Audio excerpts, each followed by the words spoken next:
아니 아이가 거짓말할 택이 있냐고. 우리 아버지가 그걸 잡아가지고 도둑들 다 놔둬버리고 그 물건을 그냥 빼돌린 걸로 그렇게 이제 오해를 해가지고 안 되니까 경찰서에 신고하고 탄원서 민원을 넣고. 사회가 복잡해질수록 점점점 만연되고 깊이 들어오는 것이 거짓말입니다. 순수했던 시대에는 거짓말하면 지옥 간다 그러고 막 겁을 내고 거짓말 절대 안 한다 이렇게 했지만, 지금은 이 거짓말 때문에 뭐 겁을 내거나 두려워하거나 긴장하는 일들이 거의 없습니다. 우리 일상 속에 너무나 많은 거짓말들이 쭉 들어와가지고 이제 얽히고 설키다 보니까 이제 거짓말에 대해서는요 전혀 신경을 안 씁니다. 근데 우리가 일상 같아 보이는 이 거짓말이 실제 알고 보면 무섭단 말이에요. 진짜 우리가 하나님의 앞에서 딱 들춰보면요 깜짝 놀랄 만한, 왜 하나님은 이 성경에서 거짓말에 대해서 그렇게 경계를 많이 하십니다. 거의 70번이 넘도록 거짓말에 대해서 굉장히 언급하시고 또 강조하시고 또 꾸중하시고. 왜? 거짓말하는 자는 내 목전에 못 선다. 하나님께서요 딱 말씀하시기를 거짓말하는 자들은 내 얼굴 앞에 서지는 못해. 거짓말하는 자는 패망하리라. 한 나라의 왕조가 바뀔 때도요 거짓말이 등장을 하더라고요. 그 성경에서 보니까 하나님께서 어느 한 왕조의 이제 한 시대를 이제 정리하려고 딱 작정하셨어요. 근데 말씀하십니다. 어떻게 할 것인가 라고 방법론을 말씀하니까 그 중에 한 영이 나와서 제가 거짓말하는 영이 되어서 저 선지자의 입에 들어가서 하겠다고. 그러니까 하나님께서 그래 너는 그를 꾀겠고 이루리라 라고 말씀합니다.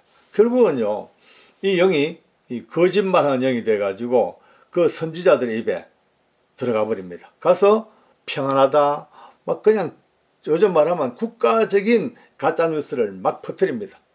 하나님 말씀 인양하고. 그러니까 사람들은 그걸 속는 거죠. 속으니까 말씀으로 알고 쏘가 결국은요 망해버리는 거죠. 저도 생각해 보니까 과거에 어릴 때 이 거짓말 하나 때문에 진짜 온 가정과 학교와 막 경찰서까지 다 들썩거렸던 큰 사건이 하나 있었습니다. 저 부끄러운 제 고백을 드립니다.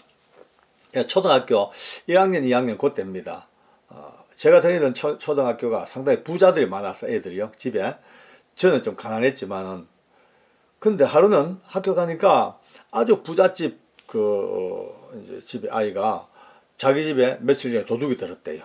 도둑이 들어가지고 냉장고, TV, 뭐 가재도구, 그 다음에 보석 싹 다 훔쳐갔다고 그렇게 얘기를 하더라고요. 지금은 냉장고, TV를 훔쳐간 사람이 없습니다. 그 뭐 돈이 얼마 안 되니까. 근데 그때만 하더라도 냉장고, TV는 엄청난 귀한 물건들이죠. 우리 집 같은 거는 구경도 못했습니다.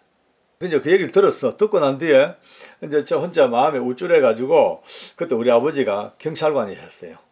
제가 이제 다른 친구들한테 자랑을 했습니다.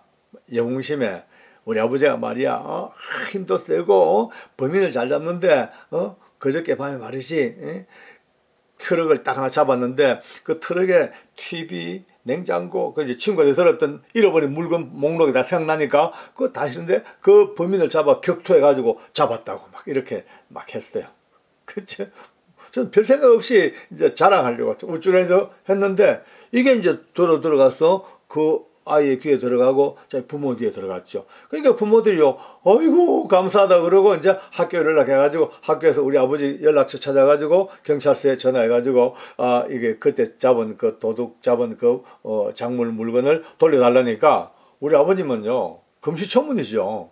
무슨 말씀이냐고. 아니 아들이 박효지가 그렇게 아버지가 그걸 잡았다고 얘기를 하던데 내달라니까 우리 아버지 그런 일 없다니까.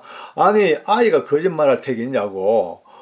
우리 아버지가 그걸 잡아가지고 도둑들 다 놔둬버리고 그 물건을 그냥 빼돌린 걸로 그렇게 이제 오해를 해가지고 안 되니까 경찰서에 신고하고 탄원서 민원을 넣고 난리가 학교가 뒤집어졌고 경찰서가 뒤집어졌고 우리 아버지는 뭐 그냥 거품 물고 자빠질 짝이고 결국은 제가 나중에 가가지고 거짓말했다고 얘기해도 안 믿습니다. 이제 상황이 이러니까 오히려 아기를 회유한 거 아니냐고.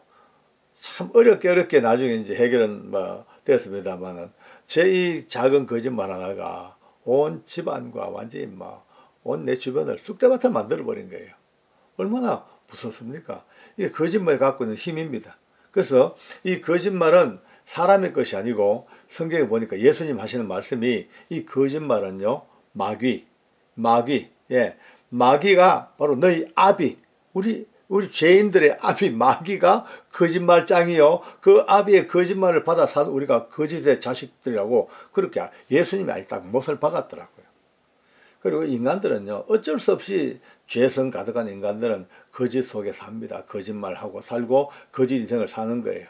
자, 그런데 그럼 어떻게 사냐? 거짓말하면 안 되죠. 안 되는데 또 때로는 이게 또 헷갈려요. 백색 거짓말이라고 또 있습니다. 선의의 거짓말. 거짓말도 나쁜 거짓말이 있고 선의의 거짓말이 있다는 그런 얘기인데 한번 보실까요? 성경에요, 또 이렇게 거짓말을 하고도 의로운 분이 또 있어요. 기생 라합 아시죠? 라합이 이스라엘의 정탐꾼들을 딱 보고 숨겨줍니다. 딱 그 자기 옥상에 이제 갈 그 나무 밑에 딱 감춰놓고 숨겨놓고 당국자들이 막 체포대가 왔습니다. 그러니까 어디 갔어? 스파이들이 왔는데 어디 갔냐니까 라합이 한 소리가 아까 저리 갔다고, 저쪽으로. 그러니까 이제 추격대들이 그를 따라서 그냥 막 따라갑니다. 그리고 이 두 사람을 살려주는 거예요. 거짓말한 거죠, 거짓말. 거짓말했는데 나중에 보니까 이 거짓말하는 것이 성경의 야고보서인가 보면요, 기생 라합은 그의 이 행함으로 의롭다함을 얻었다. 아니, 거짓말했는데 이 거짓말을 행함으로 의롭다함을 얻었다니까 이게 얼마나 이게 무슨 이런 일이냐 말이죠. 여기서 이제 헷갈립니다. 그러면 선의의 거짓말은 해도 괜찮냐? 라고 이제 드디어 질문이 나옵니다. 제가 참 아주 존경하는 목사님 중에 유영렬 목사님이라고 워싱턴 장로교에 계시는 분, 이분이 한번 설교 중에 그런 말 하나 합니다. 김구 선생님이 사람들에게 늘 가르치는 것이 진실해라, 거짓말하면 안 된다, 그렇게 가르쳤는데 하루는 그 제자들이 와가지고 물었대요.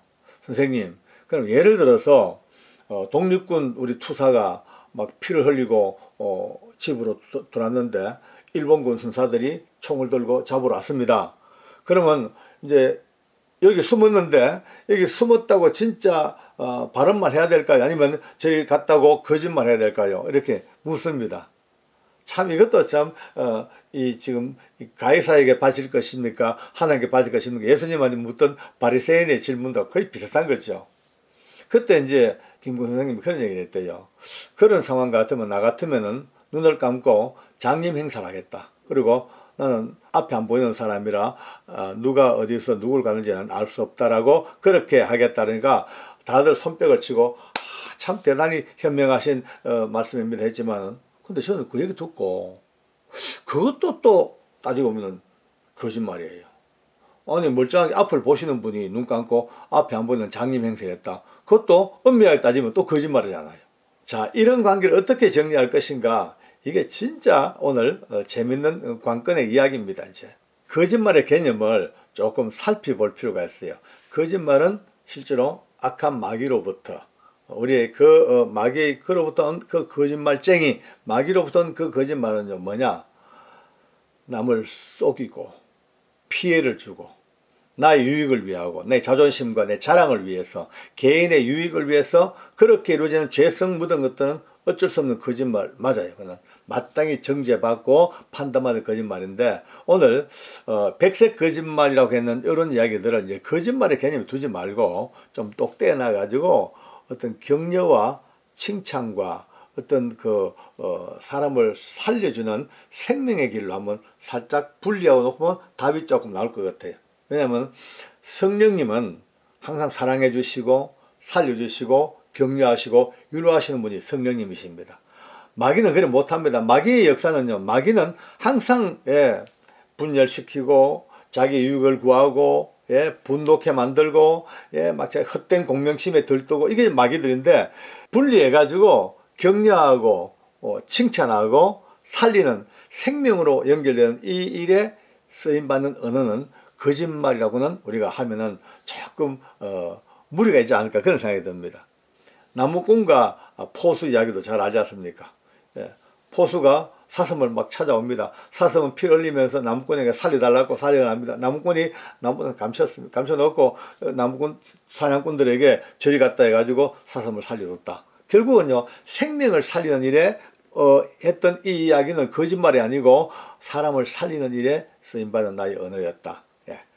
항상 이제 우리의 생각을 살리는 생각, 사람을 격려하고 또 도두어주고 힘을 얻게 하는 이 일에 우리가 언어를 쓴다면 이 언어는요, 다소 현실과 안 맞아도 거짓말이 아니고 사람을 살리는 일에 쓰임받는 주의 은혜라고 생각하면요, 큰 문제가 없을 것 같은 그런 느낌이 듭니다. 나의 유익, 나의 어떤 개인적인 사익, 그것을 위해서 하는 사실과 다른 말은 엄연히 거짓말입니다. 그러나 나의 유익이 아니라 상대방을 살려주고 상대방에게 유익을 주고 상대방을 힘있게 만들어주고 생명 얻게 하는 일에 우리가 쓰는 언어는 거짓말의 개념을 떠나서 아름다운 생명 언어라. 그래 생각한다면 앞으로 풍성히 이 일에 많이 쓰임받는 우리가 되었으면 참 좋겠습니다. 행복한 은혜가 우리 가운데 있기를 바랍니다. 기도하겠습니다. 하나님 아버지 감사합니다. 일생을 살면서 거짓말하지 아니하고 진실과 정의 가운데 살게 하시되 때로 사람을 살리고 사람에게 격려하고 위로하고 사람을 참으로 북돋아주는 일에 쓰임받는 언어라면 우리에게 하나님께서 그때그때 지혜를 주셔서 아름다운 생명의 언어, 언쟁만의 옷구슬 흘러가는 언어가 될 수 있도록 우리를 축복하여 주시옵소서. 악한 마귀에게 속아서 나의 유익을 구하고 상대방의 아픔을 고통을 던져주고 모든 것을 흩어가는 가짜의 뉴스에 우리가 몸을 던져 그 사악한 거짓의 영에 붙잡히지 아니하도록 날마다 함께 하시고 선한 하나님의 역사가 있게 하여 주시옵소서. 감사합니다. 하나님 끝까지 변함없이 아버지 앞에 이 길을 따라가는 진실한 사람 될 수 있도록 축복해 주옵소서. 예수님의 이름으로 기도드리옵나이다. 아멘.